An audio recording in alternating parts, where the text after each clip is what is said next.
And yeah, let's get on. So I just want to introduce my good friend, Will Gardner. He and I have known each other since 2000, head of Childnet International. He will introduce his guest, and please join us.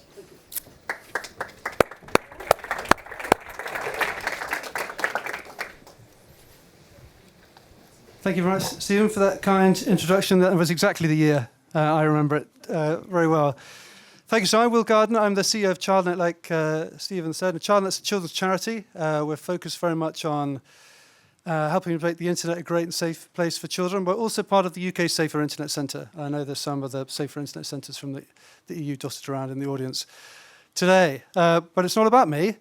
It's I'm here to chat with Cecilia Zappalà, Head of EU Government Affairs and Public Policy at YouTube. And today I was reflecting before this session, we've heard from policymakers and regulators, and we've heard from young people, which has been brilliant. We've heard from academia and researchers, and this is a chance for us to hear from a tech company about some of the things that we've been discussing so far today. So, Cecilia, would you like to introduce yourself and we'll crack on? Yes, so thank you so much. Thank you for welcoming me today at this very interesting event. I was really following the discussion and I loved some of the insights. So my name is Cecilia Zappalà. I head EU public policy for YouTube out of Brussels. So my job is to talk to policymakers on an almost daily basis to talk about EU regulation, so what's in the pipeline, what has been approved already, and to present our perspective as a platform. A very large online platform under the DSA and as YouTube and Google. So we're gonna start off with the big question, where we're seeing across Europe, we're seeing a real step towards social media bans or age-gated restrictions for young people, and we heard from Will from DCIT just now with talking about the government consultation about this topic, where there were over 100,000 responses from the public. It's a very hot, live subject. So from your perspective at YouTube, why is this so big right now? Yeah, discussions on child safety, protection of minors online are not really new. I mean, we have been witnessing the DSA negotiations and, discussions about child online safety, even before, it has always been a topic that, was of interest for policymakers worldwide. I think what happened in the last probably year and a half is that, first of all, we have witnessed the first country in the world who actually passed a social media ban. So I think a lot of countries, a lot of policymakers actually saw that beyond, the proposals, the discussions, it was actually possible to do that. And then I think there were also quite some attempts and work around the enforcement of those social media bans. So I'm thinking age verification. So the European Union worked on this EU mini wallet system to be able to, in fact, for platforms to actually get signals about the age of the users and therefore potentially to enforce this. So I think there was this, concurrence of circumstances that then pushed a lot of countries, not just in Europe, but worldwide, to think, okay, we can actually, follow the lead and actually do it. So I think that's why we are here probably right now. Gloomy reaction. Okay, that's a build-up for the next question.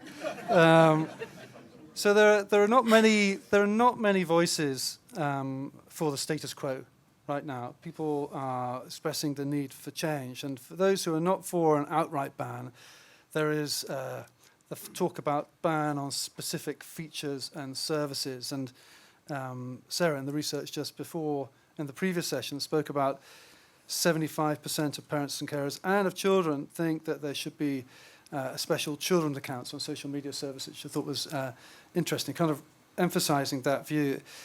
Do you think that's a useful distinction for policymakers to be making at the moment? Yes, I really think so. So, I mean, it's not a news, I guess, to you that we have been actively involved in the, social media ban in Australia. We are observing the, after the legislation was passed, we are observing the effects, and we really can say it's, from our perspective, it's not the, the best way forward to ensure, to kind of increase safety of minors online for many reasons. Well, first of all, we think that this is a very blunt instrument, which has as a side effect, which cuts off access of all users under a certain age, under 16, to something that can be extremely beneficial for them. So I can talk about YouTube, but I think you can also see that for many other services. I mean, kids go on YouTube for many reasons. They go there to learn something. YouTube is used by teachers as a learning tool, as something that they use for teaching. And also they go to YouTube to express themselves. We have examples of many artists actually who started on YouTube as musicians or singers. And so the fact of cutting this resource to them is something that we don't consider to be proportionate. And so, having listened and listening on a very regular basis to policymakers and to their concerns and to the real reasons why they want to do a social media ban, it really boils down to kind of some features that they consider to be problematic, but that are, that one can find in many other services than social media.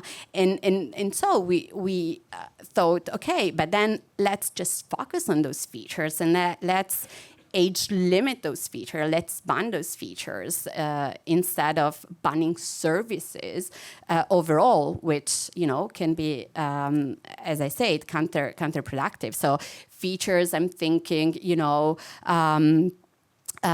limitless scrolling. I know it's a concern for a lot of parents, for a lot of policymakers. This time that kids spend online without, ever stopping, or live streaming, which is something that is particularly relevant for a platform like YouTube with videos.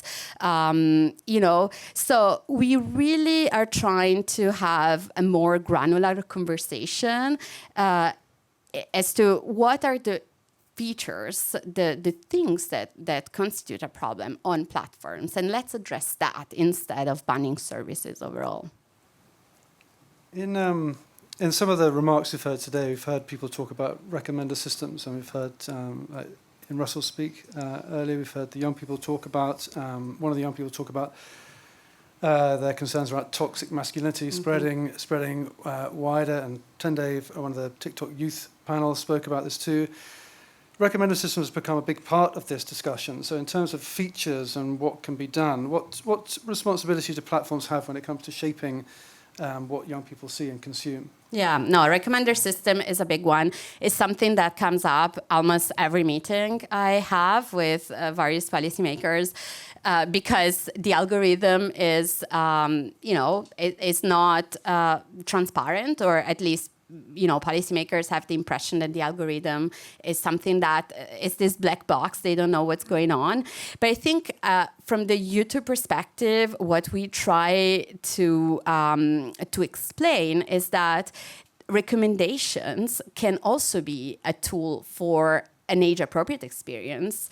There can be a way to actually ensure that the kids go online and receive content that is appropriate to them. So what we do, what we did actually since 2021 is that we created principles for what is high-quality content on YouTube for kids, and we recently expanded those principles. Well, we worked on an additional set of principles on high-quality content on YouTube for teens, and we worked on those principles with other organizations, with third parties, with academics, and in civil society as well.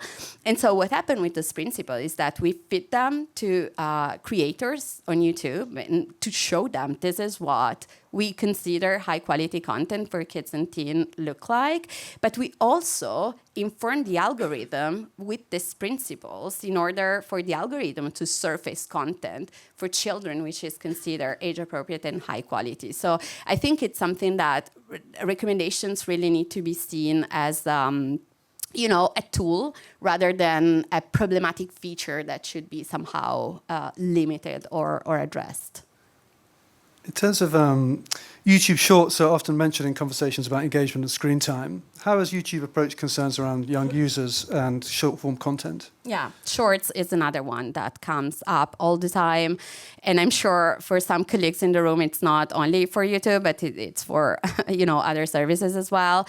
And this is what I was also talking about a little bit before. I think Shorts content consumption is associated with the excessive consumption without limit, and therefore, excessive screen times that then make kids feel bad after they spend so much time online. So what we did at YouTube is that we created a timer for Shorts.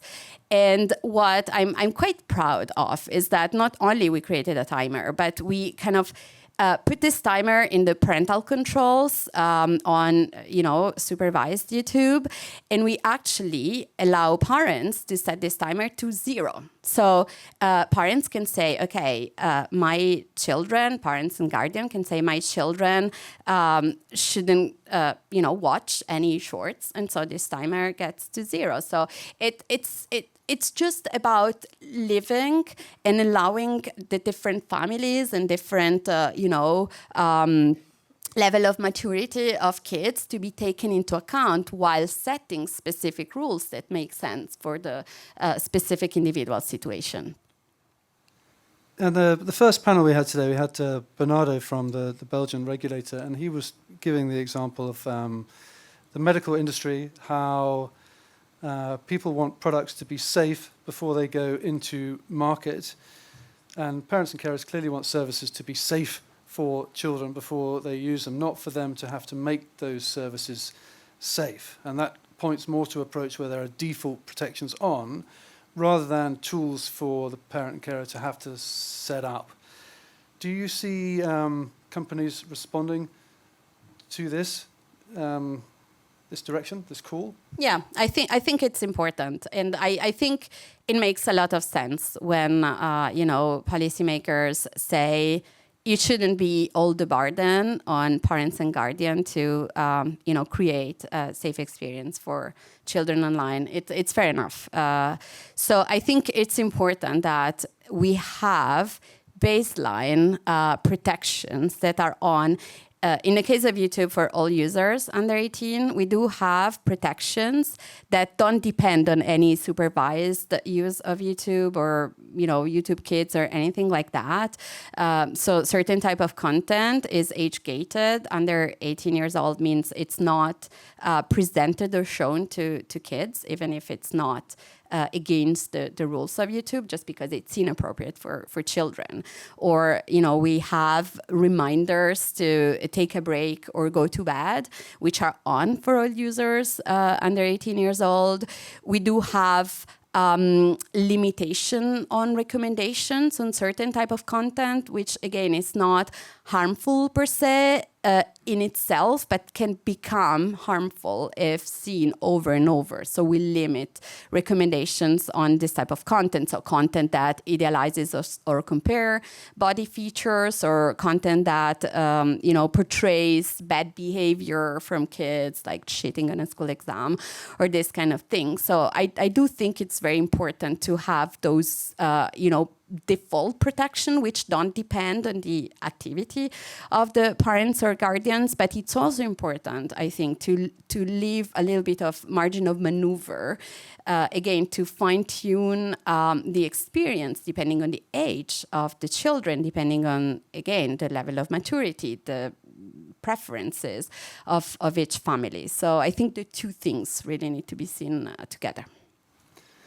You mentioned already about infinite scrolling, and when we think about persuasive design which is designed to encourage engagement, also plays in amongst that too. Are there other kind of features that we need to be talking about that we haven't spoken about already within this conversation? Yes. So, I mean, something that, in terms of features that need to be taken into account is messaging, for instance. Messaging is something that could potentially be harmful. So what we do on YouTube is that we, limit messaging possibility for and it's not possible to direct message users under 18 years old. We talked a lot about AI and chatbots, so we do have, again, not necessarily on YouTube, more in a Google perspective, we do have persona protections for minor users. So again, I think we are just, we have started the conversations on features, and we are very much, following the debate at European level in Brussels, in the UK, in many, EU countries, to really identify those features that are problematic. We know that beyond the child safety legislation that the EU is going to table eventually, where the expert group is done with recommendations, we have the Digital Fairness Act as well, which has very much in mind who's one of the goals of this legislation is going to be to address addictive design. So we are involved in this work. But yeah, I think that the features, this focus on features is definitely more proportionate than full services ban. Thinking about the theme of the whole conference, which is kind of looking for collaboration and common ground, as someone who works closely with policymakers right across Europe, do you think there is genuine common ground when it comes to children's online safety? Yeah, I think so. I think there is more and more realization that there is an ecosystem which works together, which is composed by, platforms and industry, users, kids, parents, schools, policymakers, and everyone has a responsibility there. It's not just about, creating additional rules to platforms, but it's more, kind of acting on the ecosystem and taking a set of measures beyond the actual legislation to make sure that we are all prepared to face those challenges, including the teens and the kids themselves. Because again, banning, one of the effect of banning access and then eventually just opening it to them magically when they are 16, we don't build the digital resilience that we should actually build together with them when they are maybe younger. And certainly we heard that from the young people this morning, talking about regulation and education. Absolutely, it goes together. We're running out of our allotted time already. It's gone very fast. But if you could change one thing about the current policy conversation around youth online safety, what would it be? I want to pick up on this point you made on education, because I think this is something that always comes a little bit like, the cherry on the cake. There is also education and media literacy is something we should keep in mind. But I think it's critical. I think it's crucial to have conversations on being safe online with children, since the age they go to school. So I think it's very important to invest in education, again, from all perspectives, from the platform side, but also from the policymaker side and from the, schools and civil society. So I would like this aspect to be more present in the debate and not just, we all agree that this needs to be improved, but, it just stays there. Very good. Listen, we've already run out of time, Cecilia. That's been very good. If you could all give a round of applause for Cecilia. Thank you very much for joining us.